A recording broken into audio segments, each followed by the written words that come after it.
Have you ever noticed that when your partner spirals into anxiety, you start feeling anxious too? When they can't sleep, suddenly you can't sleep. When their depression gets worse, you feel yourself sinking. You're not imagining it. And you're definitely not crazy.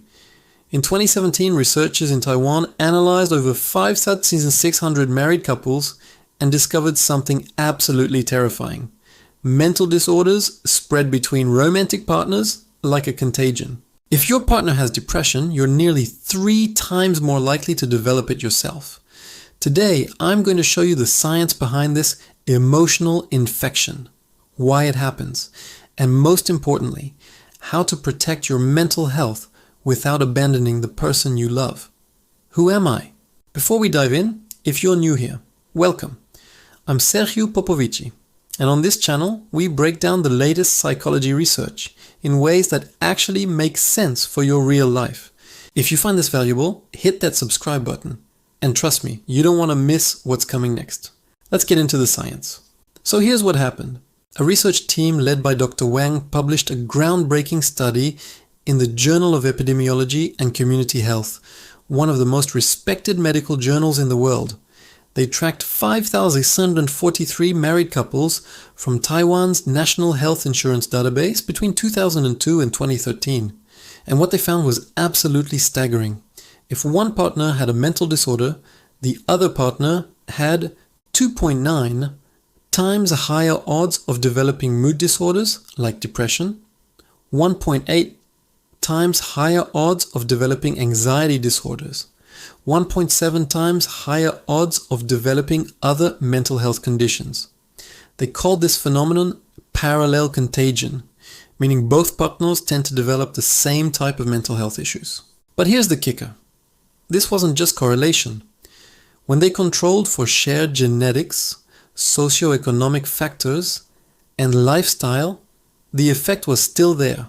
Something about being in a romantic relationship was literally transmitting mental health problems from one person to another. Now you're probably thinking, but mental disorders aren't contagious like the flu. There's no virus here. You're absolutely right. But what is contagious are the mechanisms that cause mental disorders. Let me break down the 5 main reasons this happens. 1. Emotional contagion. Your brain has mirror neurons that literally mimic the emotional states of people around you, especially people you're close to. When your partner is chronically stressed, your stress hormones spike too. When they're anxious, your amygdala activates. It's neurological mimicry. 2. Shared environment and stressors. Think about it. You're dealing with the same financial problems, the same difficult in-laws, the same neighborhood issues, the same work-life balance struggles. The stressors hitting them are hitting you too. 3. Caregiver burden. When your partner struggles with depression or anxiety, you become the caregiver. You're managing their emotions, walking on eggshells, trying to fix them. This emotional labor is exhausting and can lead to your own burnout and mental health decline. 4. Assortative mating. This is the scientific term for the fact that people tend to choose partners who are psychologically similar to them. You might have been attracted to each other partly because you shared similar vulnerabilities, coping styles, or even trauma backgrounds. 5. Behavioral synchronization. Couples sync up their behaviors. If one person starts drinking more to cope, the other often does too. If one isolates socially, the relationship becomes more isolated. If one develops poor sleep habits, those habits spread.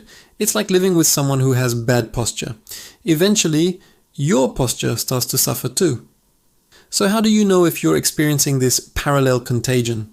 Watch for these red flags. You both feel overwhelmed at the same time. More often than not, your moods have become completely dependent on theirs. You've isolated together from friends and family. One of you has become the rescuer, the other the victim. You notice yourself adopting their unhealthy coping mechanisms. Your own mental health has declined since the relationship started or since their condition worsened. You feel guilty for taking care of your own mental health needs. If more than 3 of these resonated with you, pay attention. This is serious. Okay, so now the million-dollar question. Does this mean you should leave your partner if they struggle with mental health? Absolutely not. But it does mean you need to be strategic and protective of your own well-being. Here's your action plan. Establish emotional boundaries. You can be supportive without absorbing their emotions. Learn to say, I love you and I need to protect my own mental health.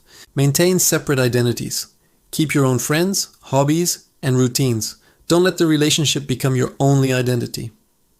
Get couples therapy preventatively. Don't wait until you're both drowning. Get professional help to learn healthy communication and emotional regulation together. Individual therapy for both. Each of you needs your own therapist. You cannot be their therapist and they cannot be yours. Create healthy habits together. Exercise together. Maintain sleep schedules. Socialize with others. Limit alcohol. Make wellness a shared value. Recognize your limits. Sometimes, despite your best efforts, the relationship itself becomes toxic to your mental health, and that's okay to acknowledge. The most important thing, you are not responsible for fixing them. And sacrificing your mental health doesn't help either of you. Here's what I want you to remember. This study isn't a death sentence for your relationship. It's a wake-up call. If mental disorders can spread between partners, that means healing can spread too. A couple that prioritizes mental health together, that communicates openly, that seeks help when needed. That's a couple creating an environment of mutual recovery. Yes, you can catch depression from your partner, but you can also catch resilience, healthy coping skills, and hope. The question is, what kind of contagion do you want to cultivate in your relationship? Drop a comment. Have you noticed your emotional state mirroring your partner's? How do you handle it? Don't forget to subscribe for more science-based psychology content that actually helps. And if you want to dive deeper into relationship psychology, check out next video suggestion. Take care of yourselves, both of you.